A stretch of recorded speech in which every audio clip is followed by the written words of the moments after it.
Kami mohon perhatian. Assalamualaikum warahmatullahi wabarakatuh. Selamat siang dan salam sejahtera bagi kita semua. Yang terhormat Bupati Pati, yang kami hormati Asisten Perekonomian dan Pembangunan Sekda Kabupaten Pati, PLT Kepala Dispermades Kabupaten Pati, Kepala Dispertan Kabupaten Pati, para camat se-Kabupaten Pati, serta Bapak Ibu hadirin yang berbahagia. Perkenankanlah acara pengarahan Bupati Pati kepada penyuluh pertanian lapangan se-Kabupaten Pati dimulai. Hadirin dimohon berdiri.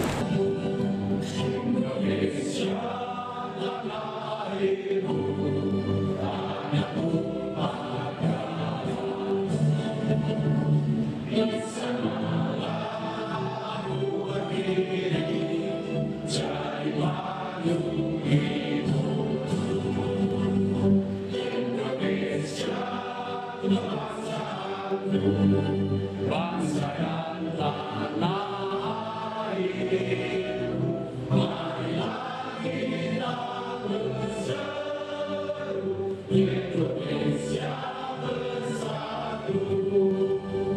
Hiduplah padaku, hiduplah Melayu, bangsaku, rakyatku semuanya. Bangunlah jiwanya, bangunlah Indonesia Raya, merdeka, merdeka, tanahku negeriku yang jaya. Merdeka, merdeka, hiduplah Indonesia Raya, merdeka, merdeka, tanahku negeriku yang tercinta. Indonesia Raya, merdeka, merdeka,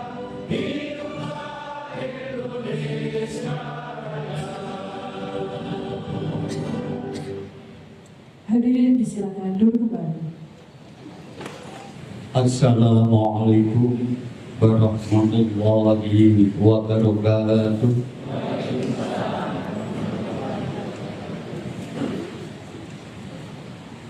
Kami akan memimpin doa untuk Bapak Ibu yang kebetulan Muslim.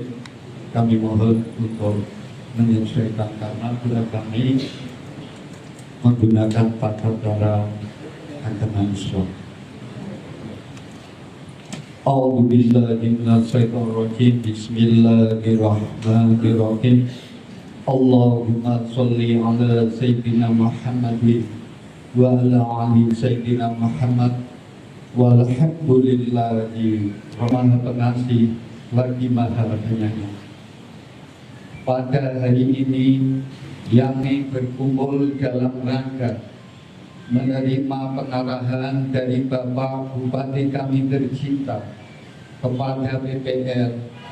Untuk itu, dengan segala kerendahan hati, kami memohon kehadiranmu dalam acara ini. Limpahkanlah rahmat dan hidayah dan ridho-Mu kepada kita semua. Ya Allah, ya Tuhan yang Maha Bijaksana, jadikanlah acara ini sebagai sarana untuk memperkuat sinergi antara pemerintah dan para penduduk pertanian di Kabupaten Pati agar bersama-sama. Ya Allah yang Maha Syukur, berikanlah kepada Bupati kami kesehatan, kekuatan dan kebijaksanaan dalam memimpin serta memberikan arahan yang membawa manfaat besar bagi kinerja di sektor pertanian Kabupaten Pati. Ya Allah ya Qahar, kuatkanlah pula semangat dan tekad para PPL di Kabupaten Pati. Salam sejahtera bagi kita semua. Yang terhormat Bapak Bupati Pati, Asisten Bapak Asisten Ekonomi Pembangunan Sekda Kabupaten Pati, Asisten Bapak PLT Dispermades Kabupaten Pati, Yang saya hormati Bapak-Bapak Camat se-Kabupaten Pati, kemudian dari Pasopati dan Kecamatan se-Kabupaten Pati, dan yang saya cintai dan saya banggakan PPL petugas di lapangan pertanian se-Kabupaten Pati. Jadi juga kami hadirkan juga Bu Saifuddin, Pak Bapak Ibu Kabid yang mendampingi kami. Jadi pertama adalah kita senantiasa mengucapkan syukur kehadirat Allah SWT yang telah melimpahkan karunia dan rahmatnya kepada kita semua, sehingga hari ini kita masih diberikan nikmat sehat bisa mengikuti acara pengarahan Bapak Bupati pada teman-teman PPL se-Kabupaten Pati. Selanjutnya akan kami laporkan Bapak Bupati bahwa jumlah PPL kami sebanyak 125 orang, terdiri dari 56 PNS dan 69 P3K, dengan pendidikan SMA sebanyak 34 orang, D3 9 orang, S1 78 orang, dan S2 2 orang. Adapun usia 20 sampai 30 tahun ini hanya 1 orang yang paling muda ini sekarang. Kemudian 31 sampai 40 tahun ini 24 orang, yang usia 41 hingga 50 tahun 58 orang, dan usia 51 sampai 60 tahun 42 orang. Jadi sebagian besar 100 orang usianya di atas 50 tahun. Kemudian tahun ini juga ada yang pensiun sebanyak 7 orang. Jadi kami sebenarnya setiap tahun selalu mengusulkan, namun ternyata untuk formasi PPL ini belum ada ya. Tersebar di 21 kecamatan, 406 desa, dengan jumlah kelompok 278 kelompok tani, 406 gabok tani, dan jumlah petani yang terdata di Sirutan sebanyak 206.412 petani. Jadi dengan luas bangku sawah ini 2024 hasil pemetaan kami ada 58.000 hektar lebih. Jadi kalau dilihat proporsi penyuluh dengan desa yang ada, ini satu penyuluh membawai 4 sampai 5 desa. Kemudian berdasarkan Impres RI nomor 3 tahun 2025, penyuluh pertanian yang semula kewenangan masing-masing daerah akan ditarik ke pusat di bawah langsung Kementerian Pertanian.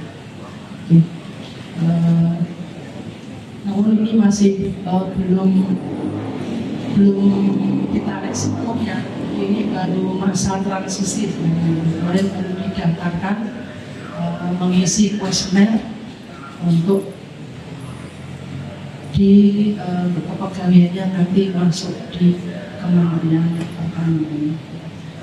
Kemudian sebagai penyuluh pertanian di bawah Kementerian Pertanian ada target-target memang yang harus dipenuhi nanti oleh PPL kita. Yang pertama adalah luas tambah tanam atau LTS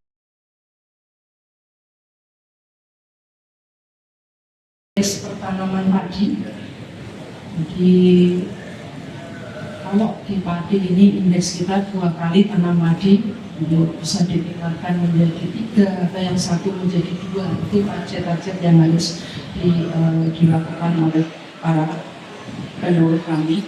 Kemudian juga optimalisasi lahan yang ada.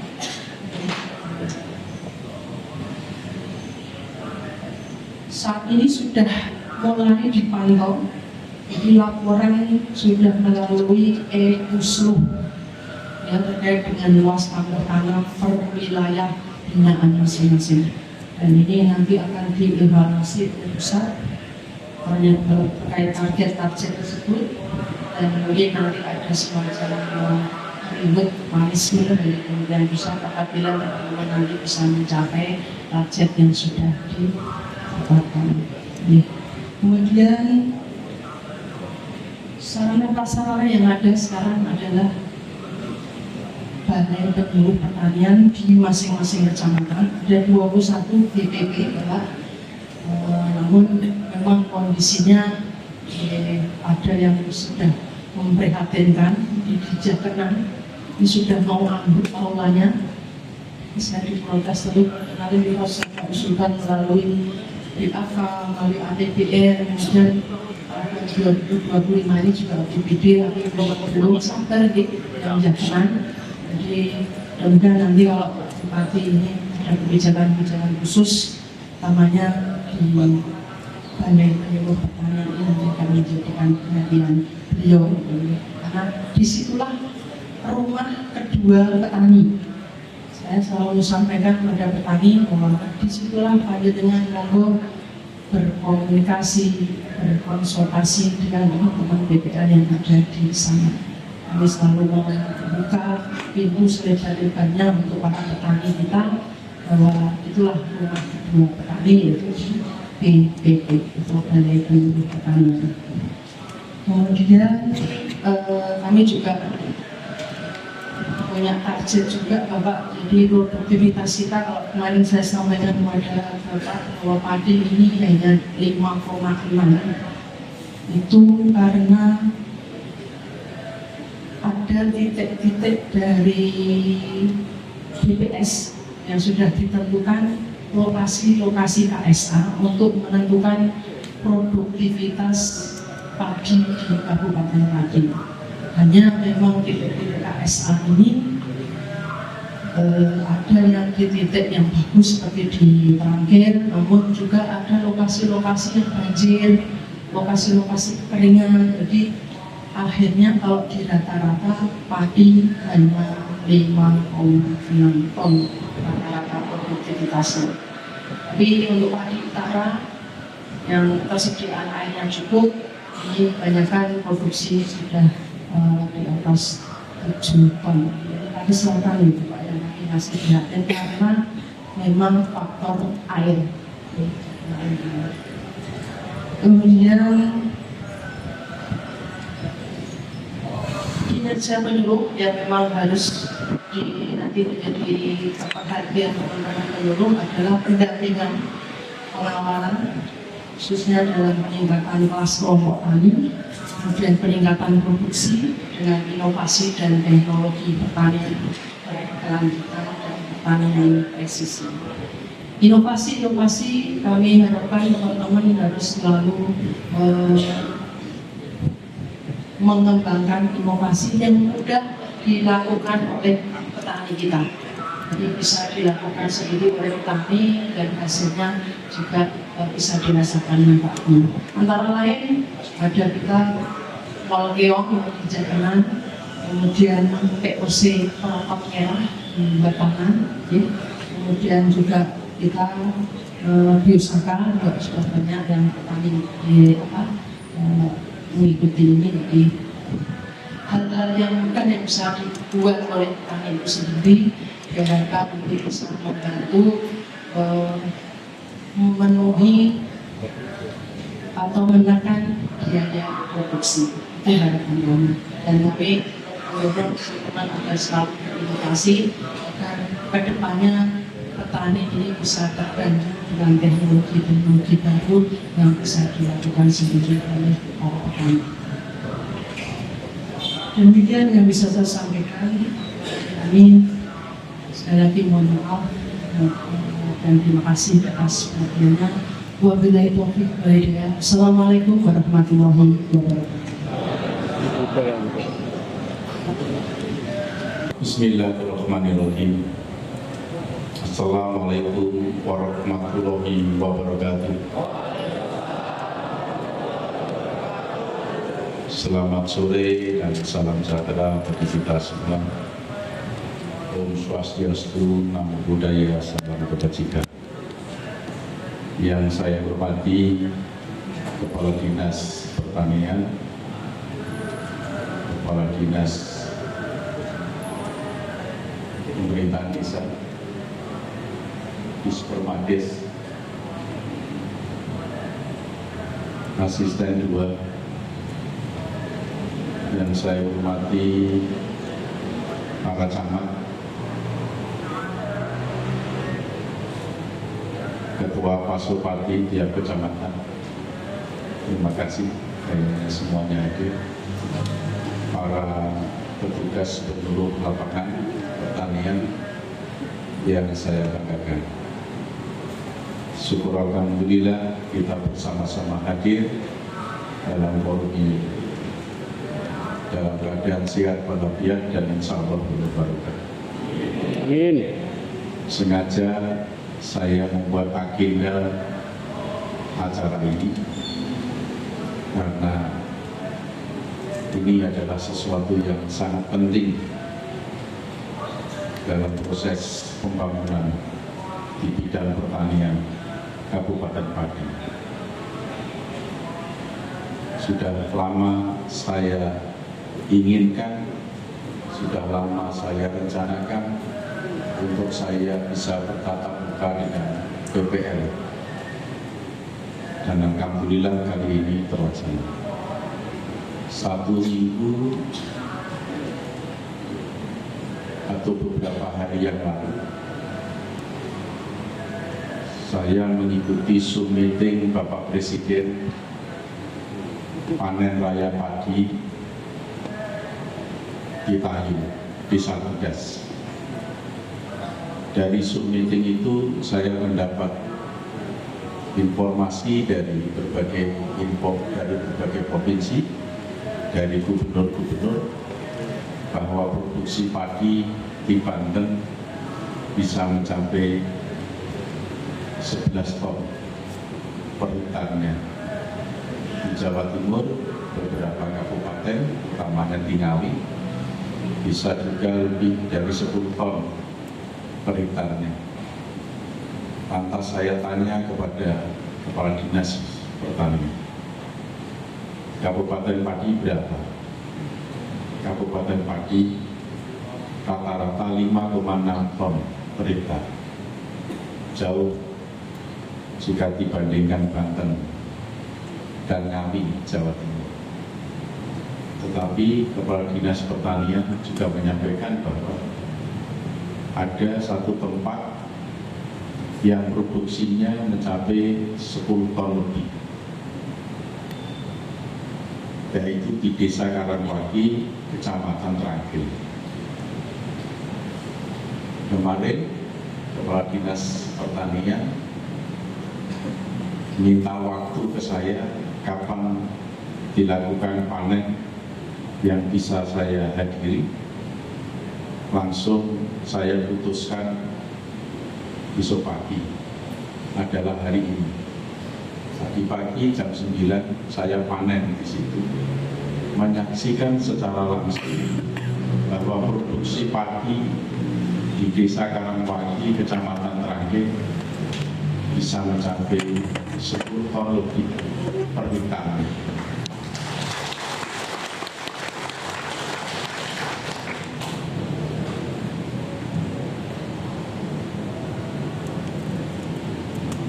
Saudara tepuk tangan boleh, tapi tepuk tangannya nanti kalau semua bisa seperti Desa Karangwagi.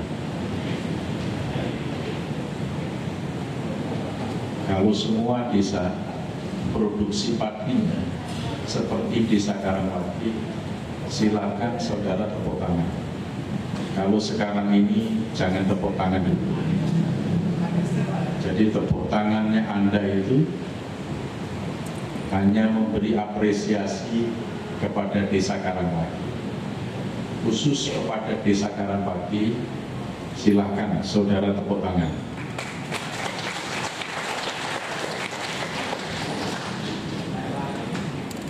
Dan sayangnya itu sudah berjalan sejak tahun 2019. Sudah 5 tahun, 6 tahun berjalan. Artinya itu bukan uji coba, itu bukan trial and error, bukan uji coba. Itu sudah mapan, sudah berjalan di tiap tahun, di tiap masa tanam. Kalau 5 tahun berarti kali 3 atau dikalikan 2, sudah 10 kali lebih itu dilakukan, dan hasilnya 10 ton lebih. Bahkan ada yang pernah mencapai 11,5 ton per hektar. Itu sejak 2019.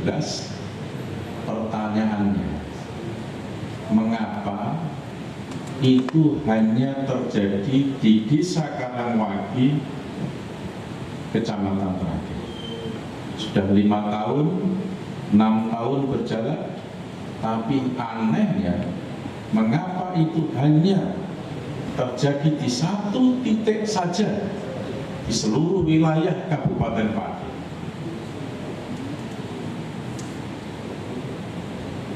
Pertanyaan itu harus segera saya jawab, karena yang jadi bupati sekarang adalah saya. Yang punya kebijakan sekarang ini adalah saya. Maka saya harus segera menjawab bahwa itu tidak boleh hanya terjadi di Desa Karangwagi, Kecamatan Terakhir saja, tetapi harus terjadi di seluruh desa Kabupaten Pati.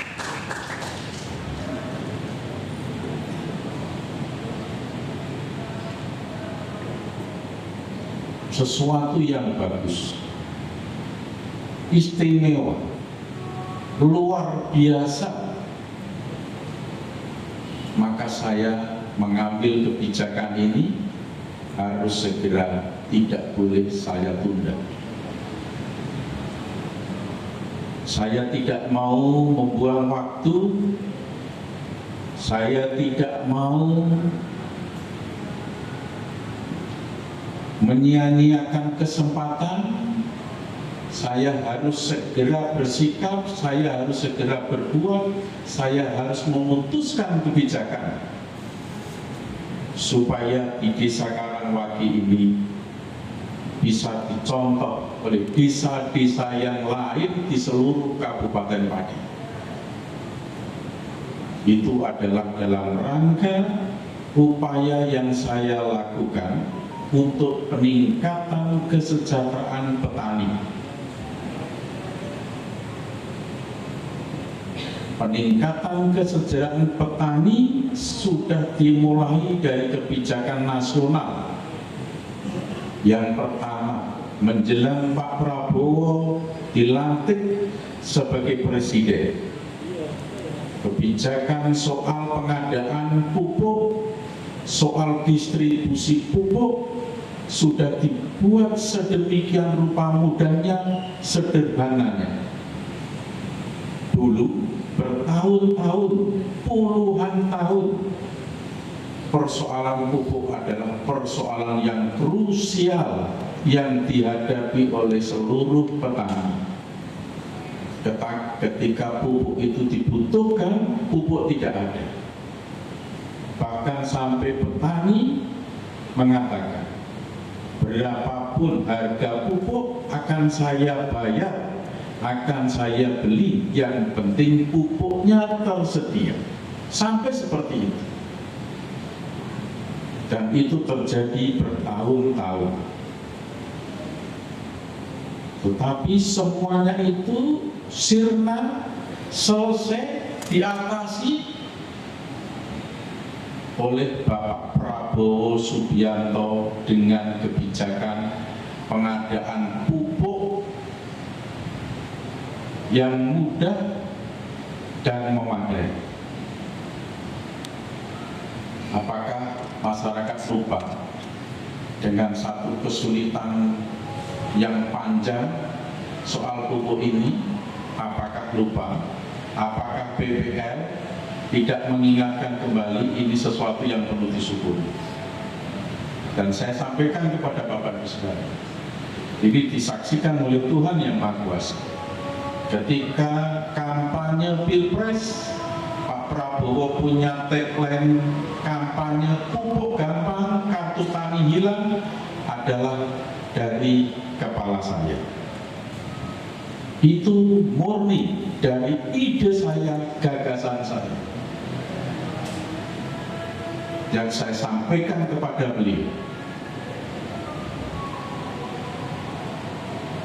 Pakai betul kampanye Pak Prabowo dalam saat Pilpres, dan alhamdulillah Pak Prabowo menang. Alhamdulillah Pak Prabowo komitmen, Pak Prabowo konsisten. Dilaksanakanlah kampanye itu, janji kampanye itu dengan kebijakan pupuk gampang. Sekarang tidak ada masalah soal pupuk. Ini kebijakan nasional yang memberikan kemudahan kepada petani. Kebijakan nasional yang kedua dirasakan oleh petani. Harga gabah kering panen diberi harga 6.500 per hektar per kilogram. Apakah ini bukan sesuatu yang spektakuler, yang selama ini petani selalu menjerit? Kami ini pernah panen raya, Pak, hasilnya bagus, pendapatannya banyak, tetapi problemnya adalah harganya hancur ketika panen. Semuanya itu tidak ada lagi, sudah dipatok dengan harga itu. Dua kebijakan nasional dari Presiden, pupuk gampang, harga gabah kering panen 6.500, kebijakan nasional. Lantas saya sebagai bupati, pelaksana dan penjabaran kebijakan-kebijakan pemerintah pusat, saya diam, saya berpangku tangan, tidak mensyukuri kebijakan nasional itu untuk menjabarkan yang lebih detail dalam rangka mendapatkan kemudahan peningkatan kesejahteraan petani. Saya dosa besar. Saya diberi amanat oleh rakyat Kabupaten Pati untuk memimpin Kabupaten Pati. Tidak saya syukuri amanat itu, betapa dosanya saya. Amanat yang besar diberikan kepada saya sebagai Bupati Pati. Sesuatu yang paling membanggakan bagi saya adalah bila saya bisa mengantarkan rakyat Kabupaten Pati menjadi rakyat yang sejahtera, adil dan makmur. Itu kebanggaan saya. Maka di tengah-tengah situasi dan kondisi pertanian di Kabupaten Pati yang betul-betul ironis, khususnya di produksi padi ini, yang betul-betul ironis, ada 10 ton per hektar sejak 2019, tetapi mengapa hanya di Desa Karangwake, Kecamatan Terangkil saja? Mengapa itu tidak terjadi di seluruh desa? Sudah 5 tahun, 6 tahun berjalan. Itulah tantangan saya, tantangan saudara semua. Maka dalam forum ini saya mengundang BPL dan juga seluruh camat hadir, Pasopati, kepala desa hadir, itu dengan maksud saya akan memberikan tugas kepada saudara tugas yang betul-betul terukur pencapaiannya. Tidak hanya dikatakan baik, ini orangnya baik, ini kelihatan sregep, ini kerja terus, ini sering nongol, sering bersilaturahmi. Itu bukan parameter. Itu bukan ukuran. Yang saya maksud ukuran tugas saudara, bila saudara bisa mewujudkan karangwaki di seluruh desa di Kabupaten Pati. Dalam rangka itu, saya akan tegas dalam kebijakan saya. Siapa yang tidak menjalankan kebijakan saya ini pasti akan menerima sanksi. Kepala dinas, camat, unsur dinas, PPR tidak menjalankan ini, saya pastikan akan saya beri sanksi.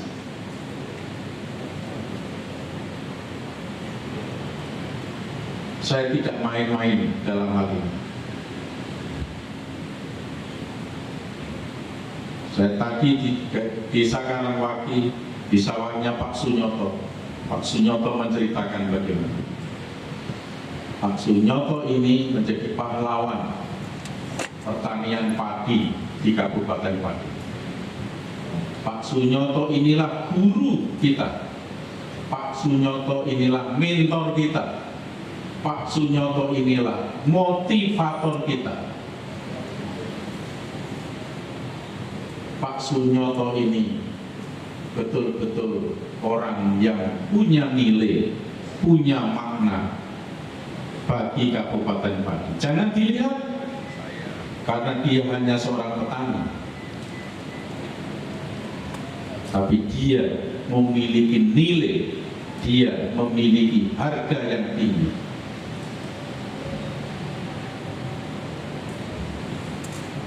Saya minta kepada semua camat sering koordinasi dengan desa, dengan PPR, kelompok tani, bagaimana bisa mencapai itu.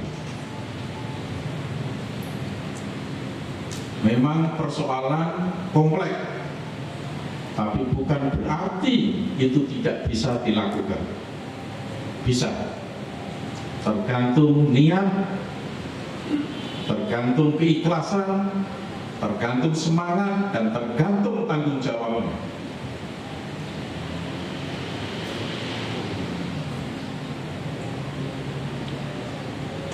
Dan harus dilakukan. Camat, saya minta kelompok tani di kecamatannya masing-masing bersama tolong kepala desa bantu kami. Siap? Kumpulkan dengan kelompok tani. Pak Sunyoto dihadirkan. Pak Sunyoto dihadirkan. Menghadirkan pakar, menghadirkan orang yang punya pengalaman dalam konteks ini. Jauh lebih penting daripada menghadirkan pejabat di dinas pertanian, karena yang diserap adalah ilmunya, yang dibutuhkan adalah ilmunya, yang dibutuhkan adalah pengalaman. Saya minta kepada kepala dinas pertanian, sekretaris, kapit-kapit harus punya sistem yang terstruktur dengan manajemen yang bagus, dan itu bisa dilaksanakan secara keseluruhan, secara masif. Harus, tidak boleh tidak. Kerja dengan saya punya target pencapaian. Ada bulan sekian, pencapaiannya sekian. Sekian bulan, pencapaian sekian. 1 tahun, pencapaian sekian. Itu dengan saya.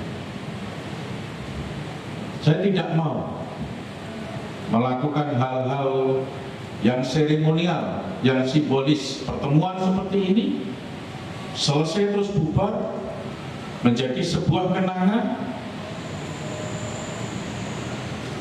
tidak berlaku untuk saya. Pertemuan ini harus ada tindak lanjut yang jelas, blueprintnya jelas, langkah-langkah, tahap-tahap yang harus dilakukan ke depan harus jelas, dan pencapaian targetnya bahwa kecamatan ini sekian luas sawah, berapa hektar itu, 1 hektarnya berapa, semuanya ada pencapaian, terukur. Saya ini serius membangun Kabupaten Pati.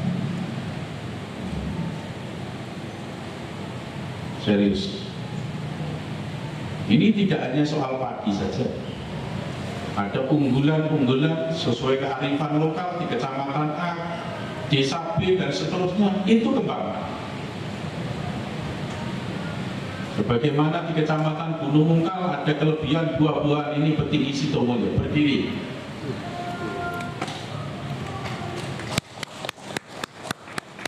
Saudara siap mendukung program ini? Terima kasih, duduk kembali.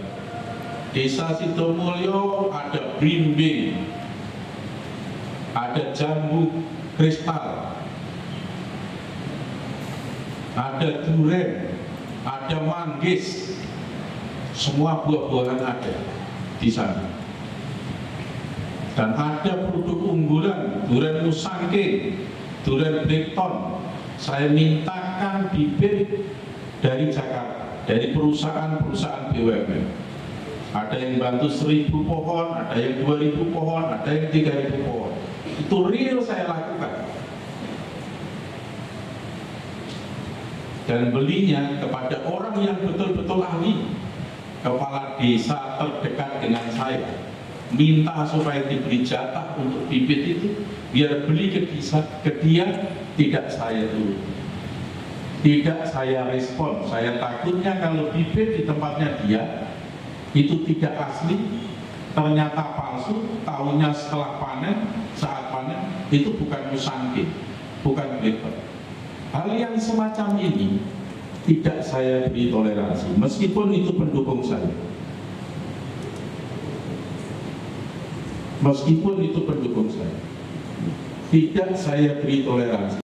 Saya tetap beli kepada orang yang profesional, tapi beli di situ tidak ada permainan sedikit pun dengan saya.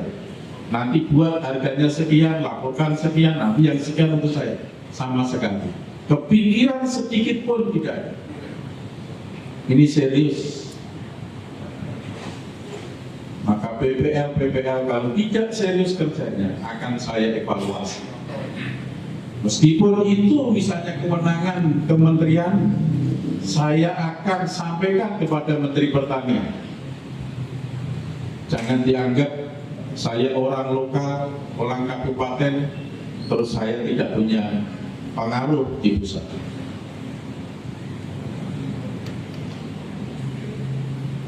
Kemarin pabrik kacang Garuda, kacang kelinci saya undang ke sini, nggak ada yang mau datang. Dalam forum tertentu saya sampaikan, dalam forum tertentu saya ulangi. Itu kacang Garuda, kacang kelinci saya undang tidak mau datang, ojo kilangi aku, jangan jajaki kepemimpinan saya. Dan saya serius. Berapa hari kemudian kacang Garuda datang ke saya. Saya tanya kepada dia, kamu butuh bahan baku untuk produksi makanan di tempatmu apa saja? Dia jawab, ada telur, ada tepung tapioka, ada garam. Saya tanya, telur kamu butuh berapa? 3.000 ton di setiap bulannya. Dari padi berapa? 1.500 ton. Mengapa hanya 1.500 ton? Begini, yang 1.500 ton dari mana? Kabupaten ini, dari luar Kabupaten Pati. Besok, mulai sekarang tidak ada lagi yang semacam itu. Semua kebutuhan telur untuk kacang Garuda harus disuplai oleh warga Kabupaten Pati, oleh produksi petelur Kabupaten Pati.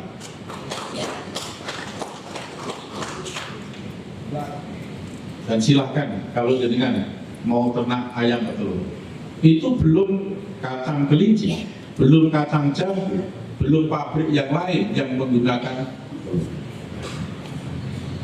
Saya serius. Pabrik gula Trangkil kemarin menghadap saya. Saya tanya, berapa produk gula? 95.000 ton di tiap tahun. Berapa lahan tebu yang dibutuhkan? 18.000 hektar. Yang dari padi berapa? 60%. 10.800 hektar. Yang 7.200 hektar dari wilayah mana? Dari Blora, dari Grobogan dan macam-macam. Mengapa di Pati tidak bisa tambah? Karena katanya lahannya tidak ada. Itu lahan hutan sosial, perhutanan yang sudah diberikan kepada masyarakat. Kalau dipakai untuk tanam tebu bisa apa? Bagus itu, Pak. Itu bagus. Tapi perlu persetujuan dari Menteri Kehutanan.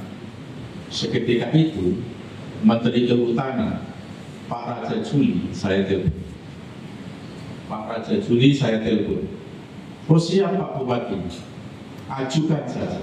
Ada Uniken, ada asisten 2 mendengarkan. Saya telepon langsung. Jadi petani-petani itu yang lahannya kering tapi memenuhi kriteria untuk tanam tebu, bisa dipakai tebu, itu juga upaya peningkatan kesejahteraan. Ada laporan dari Sukobubuk Maturjo, katanya pendistribusian pupuk demikian dan kurang demikian. Seketika itu saya telepon Direktur Utama Pupuk Indonesia, Pak Rahmat pribadi. Kok bisa itu Pak Bupati, nanti diusulkan gini-gini. Pokoknya apa saja yang menjadi kendala di lapangan, laporkan. Sepanjang saya bisa melakukan akan saya lakukan. Tetapi tuntutan saya, PPR-nya harus secara serius. Coba dari Kecamatan Sukolilo mana? Yang mengaku Kecamatan Sukolilo, tolong berdiri. Di Kecamatan Sukolilo ada berapa hektar lahan sawah? Berapa? 7.109 hektar. Yang pengairan teknis berapa hektar? Pengairan teknis ada. Produksi padinya berapa ton? Produksi padi kemarin 6,1 ton. 6,1 ton. BKP 7,6 ton. 7,6 ton. Itu rata-rata atau di tempat desa tertentu? Rata-rata. Kemudian luas lahan yang bisa ditanamin padi 2023 berapa hektar? 2023 dan 2023 ada 6.923. 2024 berapa hektar? 2024 ada kenaikan 100 juta. Kenapa mengalami kenaikan?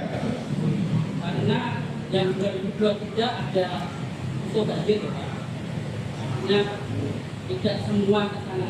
Banjir di desa mana?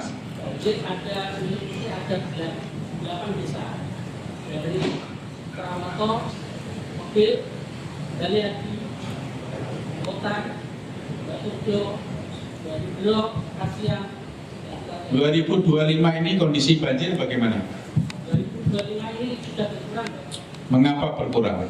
Karena karena ada normalisasi dari sebelumnya ke bulan satu. Siapa yang melakukan? Pak Yogo. Ya. Dan normalisasi itu belum tuntas. 2025 nanti akan dilanjutkan sampai desa Wotan.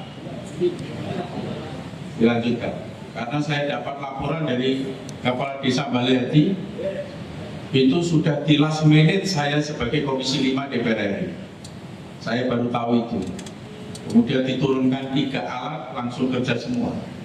Nanti 2025 dilanjutkan tuntas sampai dengan desa Talun, sampai dengan desa Talun. Segi Wekil, Wotan, Balehati, Wotan, Baturjo, Talun. Sudah tidak ada banjir yang signifikan ya. Dan itu nanti akan detail. Saya menyiapkan alat berat yang sudah saya siapkan BM-nya, di mana nanti masyarakat butuh normalisasi alat berat itu langsung dulu. Jadi saya serius, silakan duduk. Ini PPL, ini pengarahan saya secara umum. Tolong nanti dijabarkan, didetailkan oleh dinas, oleh camat. Tolong didukung oleh para kepala desa, okay? Tolong didukung. Saya memimpikan, saya ingin supaya produksi gabah di tiap desa, di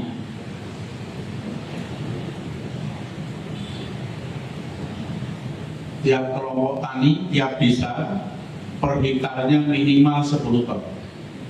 Bisa ya? Lakukan upaya itu. Pokoknya segala hal harus dilakukan. Detail nanti Pak Sunyoto disuruh menjelaskan. Harus. Dan dalam rangka itu penyemangat PPL, saudara memang seragamnya sudah bagus. Seragamnya bagus, kerjanya harus bagus.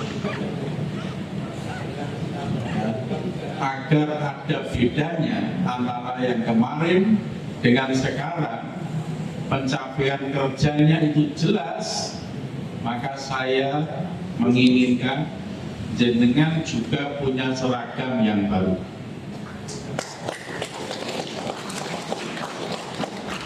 Kalau ini kan seragam kantoran. Ini kan seragam kantoran. Nanti seragam lapangan berupa kaos lengan panjang. Ya. Ada gambarnya padi, ada gambarnya padi yang bagus begitu gambarnya. Tulisannya 10 ton bisa.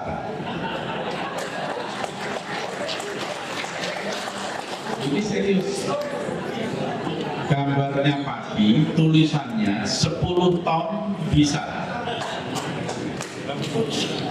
Dan ada foto saya dengan fotonya Pak Sunyoto. Ya. Ini serius. Bu Niken, tolong nanti perintahkan atau siapa? Pak Aryomo, kalau siapa yang pintar desain kaos, desain lengan panjang, ada gambar padi, tulisannya 10 ton bisa. Ini benar-benar serius. Duit dari mana untuk beli kaos? Dari petinggi Semampir.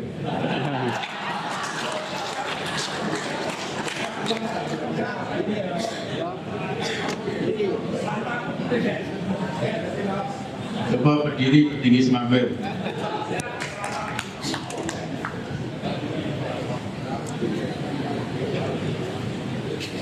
Mbok bayar kena.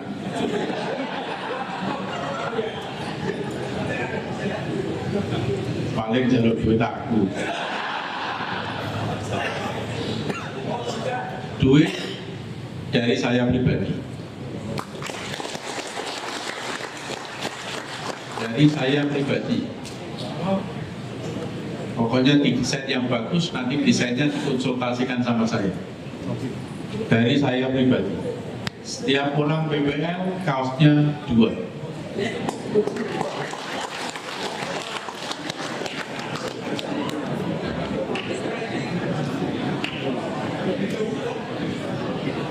Tapi PPL serius ya, harus serius. Semangat ya. Karena nanti kerjanya terukur banget. Dan saya betul-betul serius. Tidak hanya soal ini saja. Menangani rumah sakit Suwondo serius. Ada yang tidak suka silakan. Bagaimana pemilihan 2029 nanti? Ada yang tidak suka. Pasake karo Gusti Allah.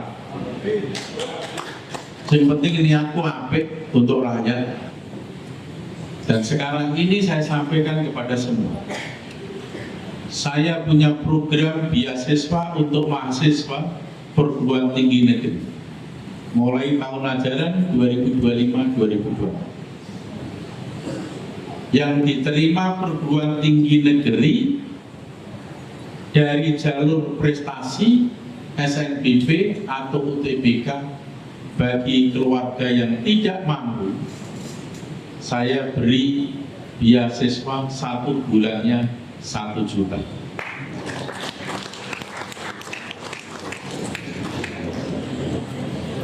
Yang miskin ekstrim 1,5 juta. Yang jurusan kedokteran 2,5 juta. Tapi kategori tidak mampu harus betul-betul dicek di rumahnya, tidak boleh hanya pernyataan kepala desa dan camat. Betul-betul dicek kondisinya. Saya hitung kurang lebih di tahun ajaran 2025-2026 ini sebanyak 200 sekian anak. 200 sekian, bukan 1 anak, 2 anak, 3 atau 10 anak. Ini 200 sekian anak saya kasih beasiswa. Per bulannya 1 juta. Miskin ekstrim 1,5 juta. Kedokteran 2,5 juta. Mungkin saudara bertanya, duit saka ndi? Dek wingi siji rene ora enek. Dek wingi siji ora enek. Saiki nganti atusan, duit saka ndi? Iki semampe. Iki pasrahke semambir nek. Soal kaos wae angkat tangan pemenang beasiswa. Oke, sampai itu siap menyemangati ya. Soal duit beasiswa urusan saya. Sampai terasa mikir ini program serius. Saya nggak kampanye, ini tidak retorika. Saya tidak mencari pencitraan. Saya tidak mencari pencitraan. Aku orang golek alem bono. Aku orang kepengin disanjung. Aku orang kepengin di alem-alem. Karena program beasiswa ini. Tujuanku satu, supaya rakyat Kabupaten Pati memiliki sumber daya manusia yang unggul. Karena warga yang pintar itulah kunci utama keberhasilan pembangunan. Pintar, pandai, cerdas, berkarakter, itulah harapan kita. Harapan pembangunan kita, harapan bangsa, harapan Kabupaten Pati berada pada generasi yang pintar, yang cerdas dan maka saya membuat surat edaran dan itu tolong segera disosialisasikan pada warga. Sudah diterima oleh camat, diterima oleh kepala desa. Saya mengimbau orang tua tidak boleh melibatkan anak untuk bekerja. Sesulit ekonomi apapun orang tua, anak tidak boleh dilibatkan bekerja. Anak harus belajar, dan belajar. Sumber nek jadi bocah pinter, berhasil, sukses, itulah yang memutus kemiskinan orang tuanya. Berhenti cukup di orang tua, tapi anak, putu, buyut, dan seterusnya menjadi generasi yang sukses. Maka miskin apapun orang tua itu, kondisi sulit apapun orang tua itu, tidak boleh melibatkan anak untuk bekerja. Anak harus belajar, dan belajar. Dan apakah itu bisa terlaksana? Kepala desa, camat harus bekerja secara sungguh-sungguh. Siap? Siap. Saya menghimbau juga anak-anak yang pegang handphone dilarang. Boleh pegang handphone kalau libur hari Sabtu dan Minggu. Yang ketiga, saya memperlakukan jam belajar. Jam 7 malam sampai jam 9 malam off semua, sunyi di halaman, di jalan-jalan sunyi, semua anak masuk rumah dan belajar.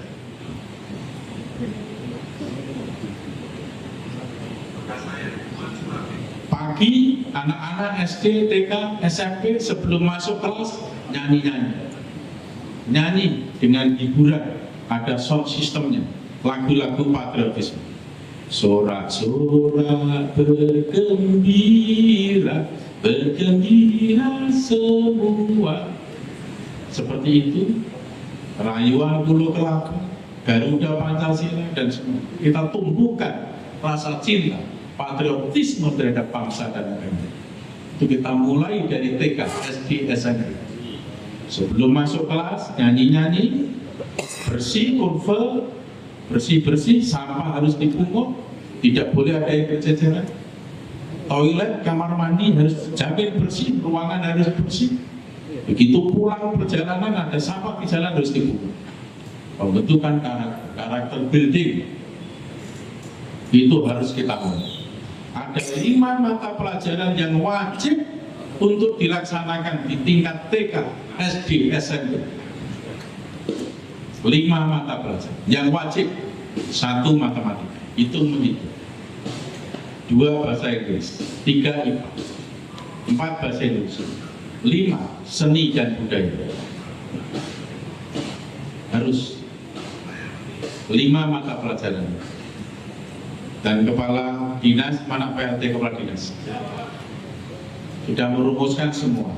Hampir tiap saat beliau diskusi dengan saya, dengan Dewan Pakar Pendidikan. Semuanya saya tangani dengan Dewan Pakar. Halaman ini saya buka, itu pun saran Dewan Pakar. Profesional di bidang arsitektur, profesional di bidang perencanaan. Saya punya ide, saya konsultasikan, dan dia cocok. Semuanya profesional. Pendidikan nanti ditangani oleh orang profesional. Masjid kita renovasi dengan anggaran 15 miliar, yang menangani adalah profesional. Arsitektur terbaik di Indonesia, bukan terbaik kedua, ketiga, terbaik di Indonesia. Dan nanti insya Allah akhir Juli atau awal Agustus sudah bisa dimulai, karena ini penyelesaian administrasi dulu. Begitu selesai nanti lihat hasil, sesuatu yang beda, tampilannya betul-betul cantik dan berwibawa. Itu Masjid Agung itu. Gor pesantren kita renovasi, biar gor pesantren nanti betul-betul nyaman untuk olahraga, untuk konser. Semua ini hanya saya tangani sebesar 6 miliar dulu, karena ini bertahap. Stadion Joyokusumo nanti insya Allah direnovasi, pasang tribun keliling. Dan hari Selasa besok jam 1 saya diterima oleh Bapak Menteri PU. Mudah-mudahan itu bisa terlaksana. Komunikasinya sudah, WA sudah, telepon sudah, dan besok ketemu secara langsung, mudah-mudahan itu direalisasikan. Amin. Trotoar di seluruh Kota Pati ini sudah ada. Trotoar seluruh jalan di Kota Pati ini sudah ada. tapi trotoarnya tidak bisa dilewati. Betul atau tidak? Karena munggah mundur, jendal jendir. Ini uang negara, uang rakyat, tapi terbuang sia-sia oleh karena pembangunan trotoar itu tidak ditangani oleh profesional, tidak dikerjakan oleh ahlinya. Lantas apa yang harus dilakukan? Harus mengeluarkan uang lagi. Trotoar itu harus dibongkar total. Trotoar itu tidak hanya dibongkar sebagian, tapi dibongkar keseluruhan. Membuat trotoar baru yang flat, yang rata, yang indah, yang bisa dilewati oleh orang. Pejalan kaki, pedestrian, pejalan kaki lancar. Nganggo melangak sithik laku ora kesandung, ora wedi kejeblok. Tapi kalau ini tidak akan begini. Trotoar yang begini. Coba lewat, apalagi di saat hujan kepleset mesti sampai itu. Ini buang uang. Ini buang uang dan saya harus mengeluarkan uang lagi. Dan alhamdulillah penanganan trotoar ini dibantu oleh Bapak Menteri PU. Jadi uang dari pusat bukan dari kami. Alhamdulillah kan begitu. Jalan depan SMP 4 Puri sampai Tugu Bandel itu dibuat 2 lajur. Dibuat 2 lajur kanan dan kiri. Masing-masing lajur lebarnya 9 meter, 10 meter. Di tengah-tengah ada median, ada taman, lebar 2 meter. Kanan kirinya ada trotoar sepanjang 4,8 km dari Puri itu sampai Tugu Banten. Insya Allah bulan Juni ini nanti, bulan Mei ini nanti sudah dikerjakan. Dari mana? Dari Bapak Gubernur Jawa Tengah, Pak Ahmad Muzti.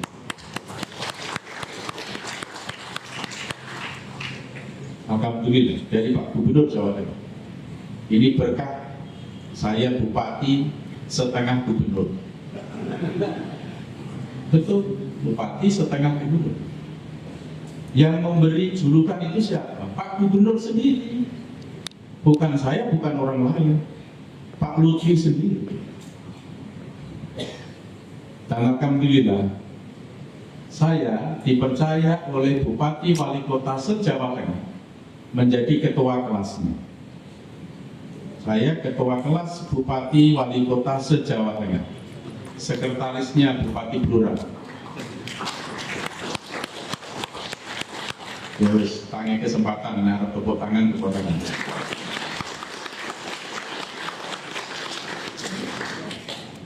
Sekretarisnya Bupati Blora. Bendaranya Bupati Kebumen. Wakil ketua Kota Tegal, Kabupaten Brebes, dan Kota Semarang. Ini berkahnya, insya Allah dapat program yang banyak dari Pak Lutfi, dari Gubernur Jawa Tengah. Nanti untuk jalan kabupaten itu doakan, mudah-mudahan realisir. Jadi ini memang saya ceritakan kepada seluruh BPN bahwa saya mentarget Anda bekerja dengan capaian yang jelas, yang terukur. Itu karena saya sendiri juga mengurus kabupaten ini secara sungguh-sungguh, dengan ketulusan, dengan keikhlasan. Tidak ada tendensial. Rumah sakit Suwondo saya benahi, saya kurangi pegawainya. Katanya ada yang mau laporan polisi, yang tidak polisi, laporkan. Yang tidak puas, yang tidak lolos mau laporan ke polisi, laporkan. Saya ambil kebijakan, saya pasti tanggung jawab.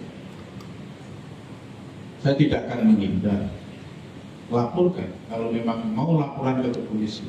Yang harusnya laporan itu saya. Harusnya yang laporan itu saya. Karena sistem penerimaannya itu tidak prosedural. Karena tiba-tiba masuk, dan indikasinya kuat. Pakai sogok menyogok, 1 orang 80 juta, 100 juta. Indikasinya kuat. Tapi saya kan tidak seperti itu, harus lapor. Saya kurangi itu pun dengan cara profesional, tes seleksi. Kalau memang ada permainan uang dalam seleksi ini, laporkan ke saya dan pasti pegawainya itu langsung saya pecat. Clear, nggak ada permainan uang. Kalau memang ada permainan uang dalam seleksi Rumah Sakit Suwondo ini, meskipun dia sudah di-SK-kan, sudah ditetapkan, laporkan kepada saya. Laporkan kepada saya. Pasti saya pecat.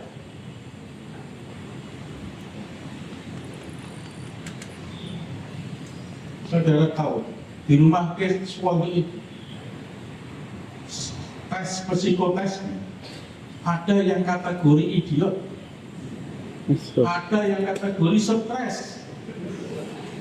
Ini benar, saya nggak fitnah, itu hasil tes dan kelihatan, dilihat dari sehari-harinya memang gitu. Kok bisa masuk?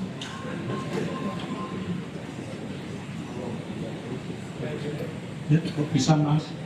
Yang salah bukan orang, yang salah yang mau masuk. Apakah yang semacam ini harus kita pertahankan, kemudian Rumah Sakit Suwondo akan tinggal nama? Rumah Sakit Suwondo itu sudah pada titik nadir, kondisi betul-betul memprihatinkan, kritis segala hal. 1 tahun kondisi semacam ini berjalan lagi, Rumah Sakit Suwondo tinggal nama, maksudnya tidak akan ada warga Pati yang percaya terhadap Rumah Sakit Suwondo, tidak mau berubah, tidak mau rawat inap di Rumah Sakit Suwondo. Alhamdulillah, Tuhan memberikan jalan yang terbaik. Kita lakukan pembenahan. Ini tadi dari Rumah Sakit Suwondo, saya bawa arsitektur dari Jakarta, saya bawa arsitektur Jakarta, lihat ini Rumah Sakit Suwondo. Ya, kamu tetap ada di sini, lihat secara cermat, secara detail. Saya akan kembali ke Bendung dan rencanakan sebagus-bagusnya untuk Rumah Sakit Suwondo.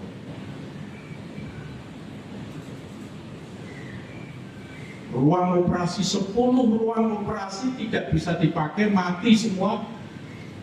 Yang mati itu 7, maaf, yang 3 itu on tapi sering rusak. Akibat tidak ada duit untuk mengatasi alat kesehatan. Memprihatinkan atau tidak? Minta kepada kami, saya beri 10 miliar, permintaannya 10 miliar bisa menormalkan kembali. Saya kasih 10 miliar sehingga bisa normal. Kabupaten Pati jangan dipandang itu dompetnya tipis. Sekarang ini Kabupaten Pati dompetnya tebal.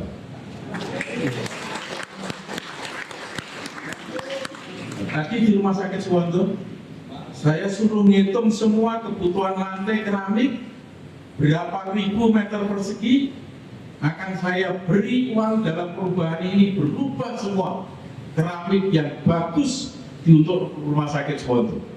Saya kasih APBD. Saya tahu persis karena Rumah Sakit Suwondo duitnya tidak ada.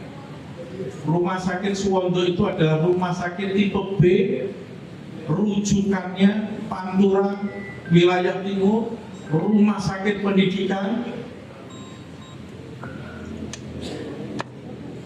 Kalau kondisi normal, pendapatannya adalah 250 miliar tiap tahun, tapi sekarang hanya 120 miliar.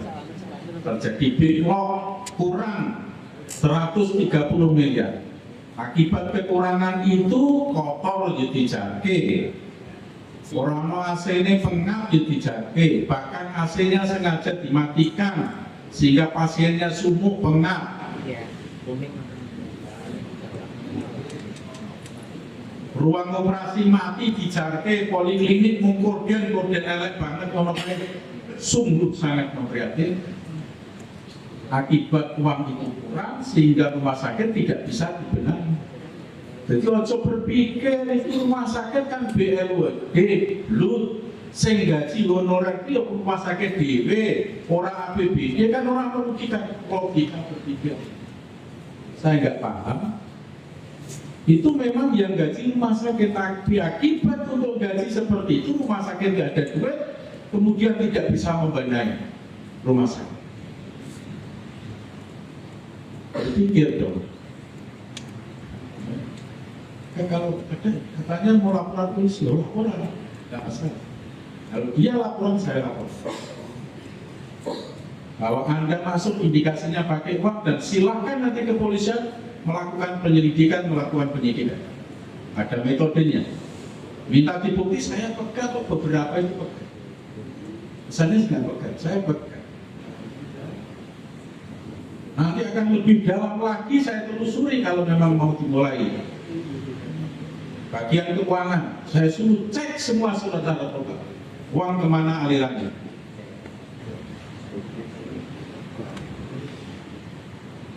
Uangnya menguap kemana saja? Saya suruh cek. Bahkan akan saya datangkan auditor, akuntan publik yang kredibel yang dari Jakarta. Kalau memang mau memulai main-main, ya. Saya menganggap pilkada ini sudah selesai.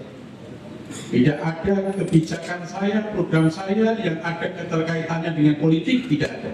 Sudah saya lupakan.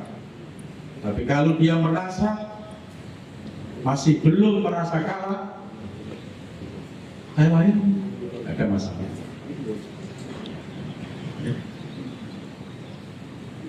Saya berani mengambil kebijakan, berani mengambil keputusan, berani tanggung jawab. Ketulusan untuk rakyat Kabupaten Pati, tidak untuk pribadi saya. Ya.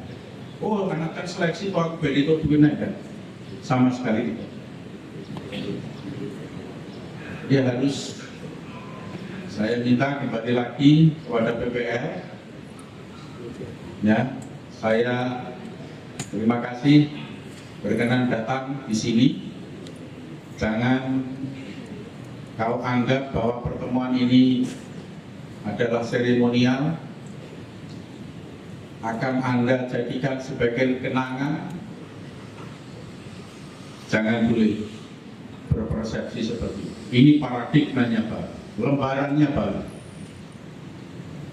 Jadi saya minta PPL betul-betul bekerja dengan capaian yang jelas. Saya minta tolong kepada para camat, kepala desa, tolong jangan pakai ukuran bahwa PPL baik karena sering ketemu. PPL baik karena capaian kerja yang jelas, prestasi yang jelas. Saya kira itu yang bisa saya sampaikan.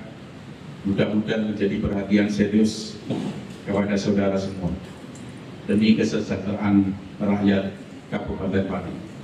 Mudah-mudahan Tuhan bersama kita dalam perjuangan ini. Terima kasih. Wassalamualaikum warahmatullahi wabarakatuh.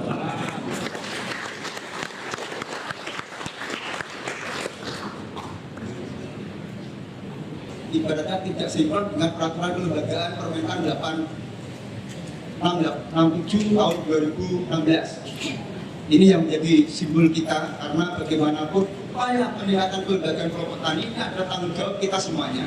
Mengapa saya katakan gitu? Karena perintisan pertama adalah Bapak Perangkat Desa. Setelah itu ada aturan Bapak Perangkat Desa tidak boleh memihak, tidak boleh menjadi pengurus kelompok tani.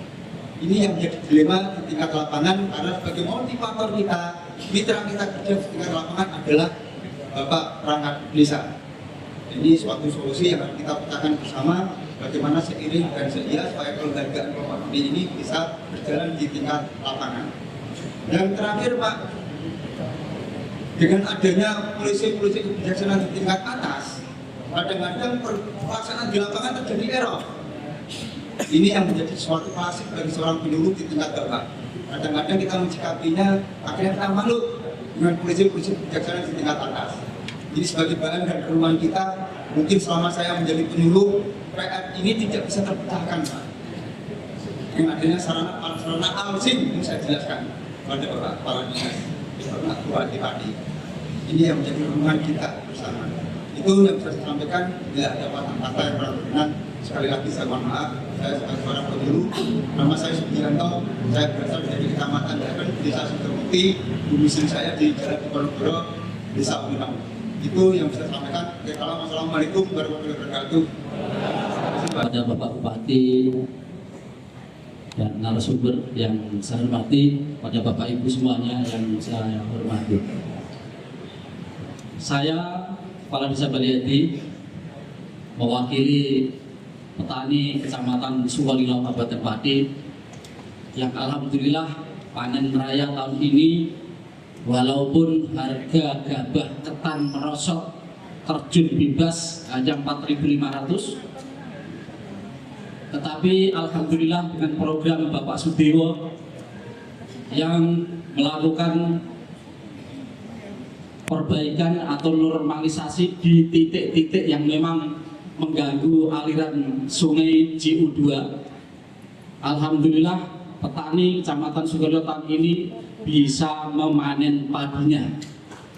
Sekali lagi kami mengucapkan banyak terima kasih, dan atas program beliau juga bahwa di tahun 2025 ini nanti akan diteruskan yang akan didanai oleh Bank Asia, dan alhamdulillah kami juga sudah menerima tamu dari Jakarta survei lokasi di JU2 beberapa minggu yang lalu, tetapi oleh beliau yang hadir di Baliadi menyampaikan bahwa yang akan dikeruk itu hanya Desa Baliadi, Desa Baturjo, dan Desa Wotan.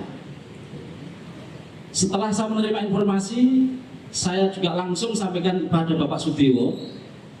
Saya minta bantuan agar rencana normalisasi yang hanya 3 desa itu bisa diluruskan.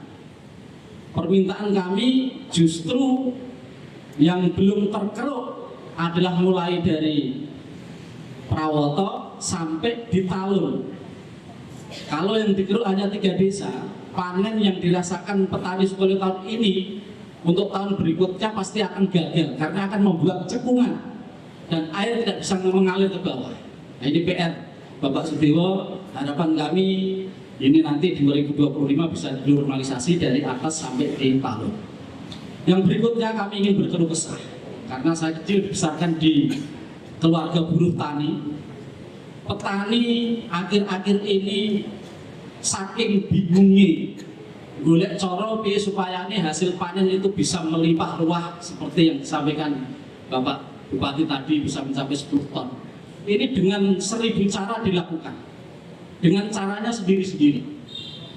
Gawe obat semprot dan bobote pari abot dicampur susu, dicampur mecin, dan lain sebagainya. Itu dilakukan petani karena apa? Karena mereka tanda kutip mohon maaf pada bapak-bapak BUMN sudah menurun kepercayaannya kepada bapak-bapak PPL yang ada. Entah itu apa saya tidak tahu, yang jelas petani seolah-olah pengen laku dewi-dewi. Tetapi dengan informasi yang baru saya terima bahwa di desa Karangwagi mencapai 10 ton per hektar, saya sebagai kepala desa sangat-sangat mendukung dan baru dengar kali ini. Untuk itu, dengan dukungan saya sebagai kepala desa kepada petani, saya mohon izin pada Bapak Bupati, hari Rabu tanggal 16 besok saya akan mengumpulkan kelompok tani Desa Baliadi 13 kelompok, dan kalau diizinkan oleh Bapak Camat, masing-masing desa nanti mewakilkan 1 atau 2 kelompoknya di desanya untuk berkumpul di Balai Desa Baliadi. Dan mohon izin Bapak Bupati bisa menghadirkan Pak Sunyoto di Desa Baliadi, dan kami akan memfasilitasi karena ini adalah program yang sangat bagus, dan saya sangat setuju kalau program ini dibuatkan semacam tulisan tadi 10 ton kami bisa. Siap PPL? Yang terakhir, kalau tadi disebutkan demikian ono kantor BPP yang merusak di Kecamatan Sukolilo, bukan kategori rusak, bisa dinikmati tapi iso mlebu ora iso metu. Saya pernah datang ke BPP Sukolilo, masuk nggak bisa pulang karena mobilnya keplentong, Pak, sedengkul, Pak. Nah, ini saya ingin memotivasi. Kalau Kecamatan Sukolilo bisa mencapai 9 atau 10 ton, kalau memang Dinas Pertanian ada anggarannya, silakan digeser di Baliadi, di sebelah alun-alun Desa Baliadi, dan berdekatan dengan pertanian padi yang ada di Baliadi, sehingga paling tidak wong sing arep nggone BPP sregep, Pak, orang panon. Kalau selama ini, lah jangankan petani, Pak, petingginya apa nang kantor BPP males, masalah iso mlebu, ora iso metu. Mungkin itu yang bisa kami sampaikan. Terima kasih pada BPL, terus semangat. Kita bisa, Sekutan bisa. Terima kasih. Wassalamualaikum warahmatullahi wabarakatuh. Agak naik dari desa, maka sangat sulit kita mendapatkan air dari sungai, sehingga kita memerlukan air yang datangnya dari daerah Godo. Oleh karena itu, kami mohon kepada Bapak untuk merealisasi waduk yang ada di Godo, sehingga pertanian di desa kami betul-betul mendapatkan air, sehingga bisa meningkatkan hasil panen seperti Bapak Bupati yang diharapkan. Demikian, terima kasih. Wassalamualaikum warahmatullahi wabarakatuh. Yang penting esensinya sudah ditangkap. Jadi begini, persoalan pertahanan itu memang kompleks. Ada persoalan air sebagaimana yang disampaikan Angkatan Laut. Angkatan Laut itu sudah menyampaikan soal itu berkali-kali. Tapi memang tidak kunjung ada solusinya karena itu kewenangan pemerintah pusat, Menteri PU, dan Menteri PU pun juga sudah angkat tangan. Tidak akan bisa mengaktifkan kembali Jeratul Selunayan itu karena kondisi Tambak Romonya, pompa Tambak Romo itu salah desain, salah rencana. Jadi tidak perlu berharap dari situ. Yang saya maksudkan untuk peningkatan produksi itu tidak hanya masalah ketersediaan air. Soal ketersediaan air itu nanti kita carikan formulanya, kita carikan solusinya. Tetapi tata caranya, bagaimana pengolahan sawahnya, pengolahan tanah, bagaimana pemilihan benihnya, bagaimana pemupukannya, komposisi pupuk itu apa saja, itu yang saya maksudkan. Coba itu dikuasai secara detail. Maka usulan Kepala Desa Balehati itu cerdas. Dia akan mengumpulkan kelompok tani di desanya Pak Sunyoto didatangkan. Sudah itu selesai. Caranya seperti itu aja. Nanti desa yang lain begitu Pak Sunyoto jelaskan. Ketika nanti bercocok tanam, Pak Sunyoto sekali tempo suruh melihat. Pada saat komposisi mempraktekkan campuran pupuknya itu dari unsur apa saja, itu biar dipraktekkan di hadapan kelompok tani, kemudian dilaksanakan di sawah.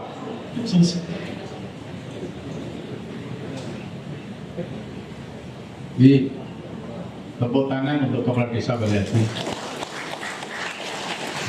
Tolong nanti Kepala Desa Balehati dengan unsur Dinas Pertanian, dengan April 26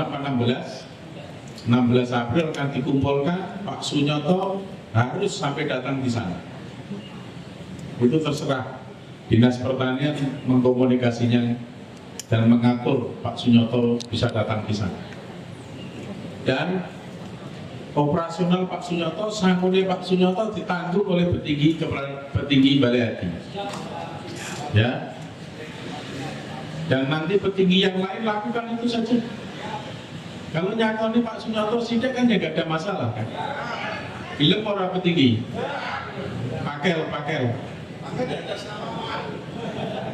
Pantesan sampean menang baik. Orang ini soal iuran film orang. Film. Padangan siap. Nyangoni sidik Pak Sunyoto kan dirampok toh. Siap. Mohon maaf, terima kasih. Wassalamualaikum warahmatullahi wabarakatuh.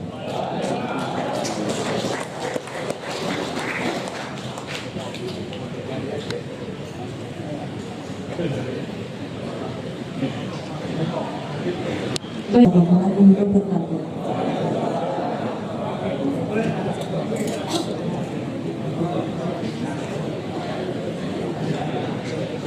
PPL penyuluh pertanian se-Kabupaten Pati untuk memberikan semangat kepada mereka, mengajarkan cara dan teknik supaya produksi padi di tiap hektarnya mencapai minimal 10 ton. Minimal 10 ton. Jadi nanti ada seragam khusus yang dipakai oleh PPL. Gambarnya adalah gambar padi, tulisannya 10 ton bisa. Itu merupakan satu bentuk bahwa kita punya komitmen untuk melakukan penyuluhan pertanian dalam rangka pencapaian 10 ton per hektar. Ya, dan alhamdulillah BPM-nya semangat semua, dinas pertaniannya juga siap untuk turun secara langsung, dibantu oleh para camat dan didukung oleh para kepala desa. Untuk target ini luasnya sendiri dari PPL itu akan rekornya banyak tadi menargetkan 10 satu persatu. Jadi gini, untuk mencapai 10 ton itu ketersediaan air. Kan banyak sekali sawah yang tersedia airnya. Tapi yang sekalipun banyak sawah yang tersedia air, yang mencapai produksi 10 ton hanya di Desa Karangwagi, Kecamatan Trangkil. Nah, saya maksudkan semua desa yang sawahnya kecukupan, produksinya harus seperti Desa Karangwagi, yaitu minimal 10 ton. Ya, satu itu. Yang kedua, cara pengolahan lahannya, tanahnya, itu harus benar. Cara pemupukannya harus benar. Pupuknya itu terdiri dari beberapa unsur. Itu unsur apa saja, cara pencampurannya bagaimana. Kemudian pada saat pemupukan padi harus umur berapa, kondisi airnya harus seperti apa. Nah, itu detail. Yang berikutnya adalah pemilihan benih. Benihnya harus bagus. Ya, benihnya harus baik sehingga bisa mencapai itu. Jadi soal air, insya Allah banyak sawah yang kecukupan air. Kemudian ditambah nanti metode pemupukannya, ditambah lagi pengolahan lahan, ditambah lagi cara pemilihan bibit. Insya Allah hasilnya akan 10 ton per hektar itu tercapai. Nah, persoalan sawah yang kering, yang kurang air, itu nanti kita carikan solusi yang sendiri. Yang paling tidak, kondisi sawah yang memiliki kriteria kecukupan air inilah kita maksimalkan. Dan nanti Pak Sunyoto, petani desa Karangwagi, Kecamatan Trangkil, itu akan datang ke desa-desa yang lain, menjelaskan kepada kelompok tani untuk dilaksanakan di tiap desanya, di sawahnya masing-masing. Ya, jadi produksi padi selama ini kan rata-rata per hektarnya 5,6 ton. Ya, kalau kita bisa mencapai 10 ton per hektar itu berarti hampir 2 kali lipat. Kos produksinya hanya tambah sedikit, tapi umur masa tanamnya sama, tapi produksinya bisa hampir 2 kali lipat. Ini adalah upaya untuk peningkatan kesejahteraan petani. Ya. Pak, terkait untuk produksi 10 ton ini Pak? Dilakukan tahun ini atau mungkin tahun depan? Ya, segera dilakukan, itu sosialisasi dulu. Ya, untuk 10 ton per hektar itu kan sudah 2019. Tapi itu hanya di Desa Karangwagi saja, Kecamatan Trangkil. Nah, ini akan saya kembangkan kepada terhadap semua desa. Ini kabar terkait Dinas Koperasi. Nanti ada Dinas Bapermades, kemudian ada UMKM, ada pertanian. Itu nanti kita sudah siapkan untuk pembentukan koperasi desa Merah Putih itu, rembuk di tiap desa. Ya, musyawarah desa itu sudah berebut untuk menunjuk personilnya, pengurus, dan instruksi presiden sudah keluar di Inpres nomor 9 tahun 2025, kira-kira 3-4 hari yang lalu. Sudah oke, tinggal kita jalankan. Dan koperasi desa Merah Putih itu adalah kebijakan strategis dalam rangka pembangunan ekonomi nasional, di mana ekonomi kerakyatan, ekonomi Pancasila, yaitulah tercermin dari koperasi desa Merah Putih. ada pergerakan perekonomian yang dilakukan oleh Koperasi Daerah Wisata Merah Putih di tiap desa. Tidak hanya sekedar itu distribusi logistik pemerintah, tapi segala kegiatan usaha itu bisa dilakukan Koperasi Desa Merah Putih. Kemudian akses pendanaannya bisa dibantu oleh pemerintah pusat, bisa dari APBN, bisa dari APBD, bisa dari dana desa, bisa CSR, bisa dari bank. Dan hasil dari koperasi itu bisa juga digunakan untuk peningkatan atau pemberdayaan perekonomian masyarakat setempat. Target untuk Kabupaten Pati di bulan Mei sudah terlaksana semua, sudah terbentuk semua. Kabupaten Pati sudah siap. Semua desa sudah musyawarah desa. Menyusun pengurusnya 9 orang untuk menjadi pengurus Koperasi Desa Merah Putih. Tinggal juklak juknisnya saja. Juklak juknis dari Menteri Koperasi turun, langsung kita dan rencana Menteri Koperasi akan datang ke di sini untuk mengesahkan pembentukan Koperasi Desa Merah Putih. Ya.